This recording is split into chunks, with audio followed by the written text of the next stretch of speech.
kwegereza ubutungane abenegihugu ni ikintu gikomeye cyane, kandi nizera ko Mukama niyamfasha nzogishira imbere mu bikorwa bizoba biriko birakorwa, kuko twebwe twahora dukorera hiyo ruguru turabona ingene abenegihugu bacumukura, bakabura iyo baja, bakabura iyo bava, mbese hari n'abo basanga imanza bazihebeye mu nzira bivanye n'ubukene basanzwe barimwo, basanzwe bafise imanza bakazihebera mu nzira, ugasanga urubanza yotsinze biramunaniye gushika muri kino gisagara ca Bujumbura, kakubwira ko atazi n'umwe muri kino gisagara, ukumva n'umubabaro kumwe n'igihugu, nawe ukumva kumbure biranse hariho ushobora gushikira, nawe usanga bigoye gushikira. Muri uku kwegereza ubutungane abenegihugu hariho ibijanye no kubaka inyubakwa z'ubutungane mu ntara zitandukanye.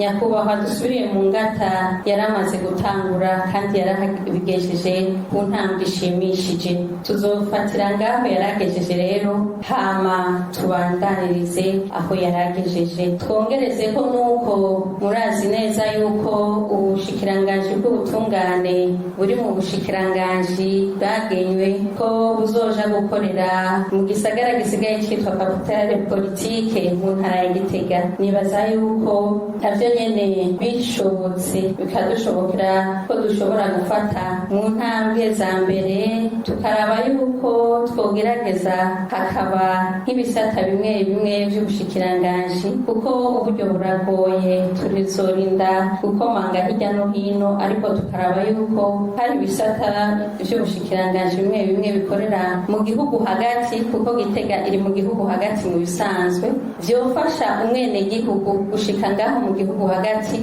kurusha umwenegihugu ava nk'umucankuzo amanuka muri Bujumbura. Ivyo navyo nyene Umukama bidufashije bizodufasha cane, kuko kiri mu bituma abenegihugu batunganirizwa kandi bagatunganirizwa neza ku rugero rushimishije.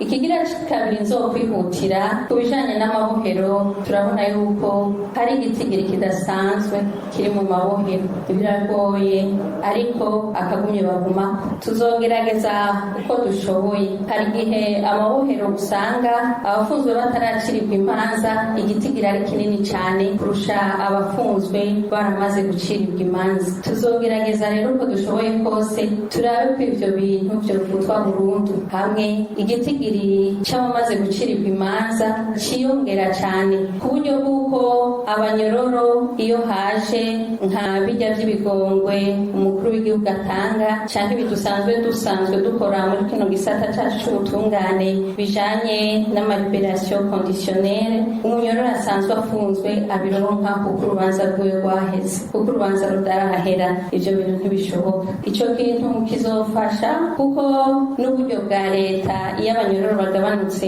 mu mabohero buca bugabanuka, kuko burya amabohero akoresha uburyo bwa leta bunini cane.